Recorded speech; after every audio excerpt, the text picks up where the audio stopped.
tahimik lang. Karamihan sa inyo tahimik lang. Kaya po, wala na silang hiya. Wala na silang kahihiyan. Garapalan na po eh. Di ba? Garapalan na. Sabi ho ni Yusek Magno, ni Cielo, klaro naman, di ba, na port ito. Klaro naman na election money ito, election budget ito. Na pinabayaan mo na ang napaka-importanting mga programa ng gobyerno. Basic po na pangangailangan natin. Pero importante lang, magpatuloy sila sa paghawak sa poder. Yan po yan eh. Pero yun nga, kailan at kailan gigising ang taong bayan dito sa pagkakahimlay na ito? Pinaglololoko po tayo. Sabi ka na si Cielo, di ba? Pinaglololoko po tayo. Ginagago na po tayo. Ginagawa tayong mga tanga ng mga taong ito. Pero tahimik lang din po tayo. Kaya nangyayari ito kasi nga tahimik lang eh. Wala na hong nagpo-protesta talaga, as in nag-iingay. Pumunta ka sa kalye, sa bagay, pag makisama ka sa grupo ng bayan, eh komunista ka na kaagad, hindi ba?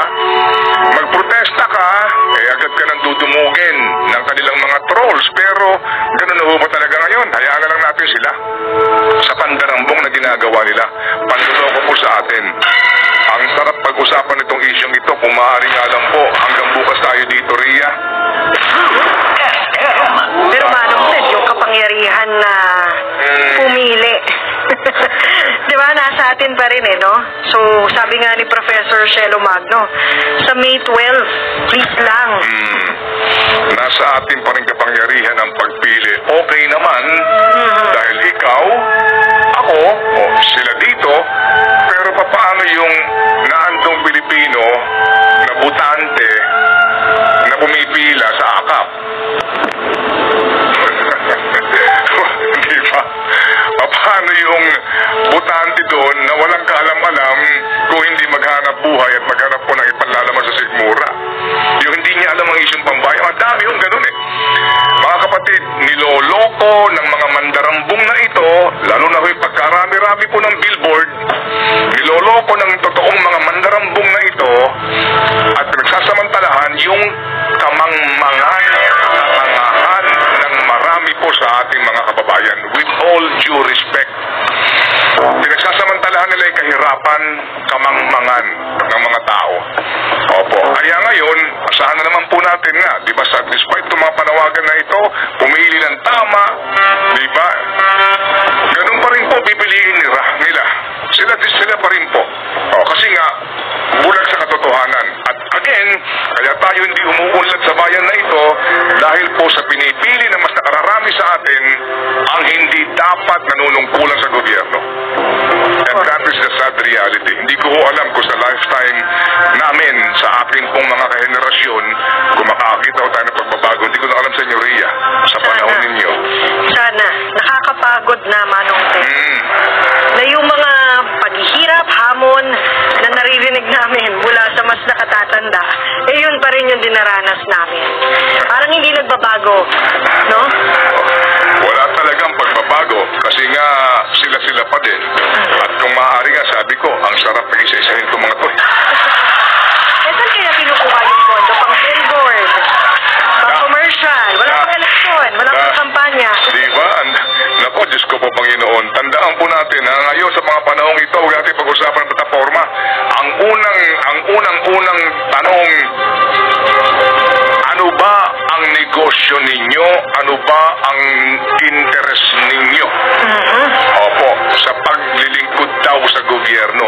Ang pinakamainam nga ngayon lahat ng tumatakbo na nasa posisyon na ngayon, lahat ng kung ano man ang posisyon, opo, ngayon tumatakbo, sige nga, ilabas ninyo ang inyong salin.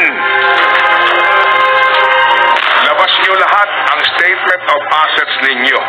Ilantad ninyo noon saan ka nakatira, ngayon saan ka nakatira, ilan sasakyan ninyo, ilan ang ari-arian ninyo. Opo, yun ang pinakamaganda. Opo, kasi doon pa lamang malalaman mo na ang itong taong ito ay magnanakaw sa gobyerno. Yumaman sa pwesto. Opo.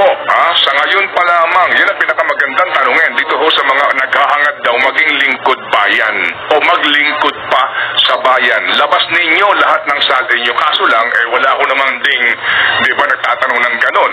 Sa amin nga din dito, sabi ko, magkakaroon ba tayo dito ng one-on-one interview sa mga kandidato, pati sa mga party list? Baka walang pumayag sa atin. Papayag ba dito na, ang unang katanungan ko, ano ba negosyo nyo? Papayag ba yung kandidato? O Mr. Candidate for Senator, pwede bang ilabas mo salin mo? Pwede bang malaman ngayon saan ka nakatira ngayon? Ha? Saan ka nakatira ngayon? Dati ba saan ka? Hindi natin sa minamaliit o inaakusahan ka, pero dahil ikaw yung naghahangad, maglingkod sa bayan, maging transparent ka sa buhay mo. Iba ho sa inyo kapag pribadong individual. Pero ikaw na gustong maging senador, for example. Oo. Sige nga. Oo. Gaano ka ngayong kayaman? Kung nakaupo ka sa pwesto. Sige nga, ilantad mo nga. Opo. Magpakatotoo po tayo dito. Dapat ganun. Ang ating tanungan hindi yung ano ang plataforma mo, anong gagawin mo, anong panukala mo, anong ganito. Hello, pinagtulunok ko tayo yan. Lahat yan ipapangako, lahat yan sasabihin. Opo, para ka ma-influensyahan. Tama na naman. Diba? At totoo dito. Oo, ngayon, gaano karangya ang buhay mo? Saan ka kumuha ng pera mo? Diba? Oo. Paano mo binubuhay ang mga anak mo sa labas? Paano mo binubuhay ang sangkaterbang pamilya mo? Saka kumukuha ng pambayad sa mga alalay mo? Gaano nakalaki ang ninakaw mo? Serve the people! Serve the people. At huwag kalimutang mag-like and share sa mga YouTube channel. Along palagi kayo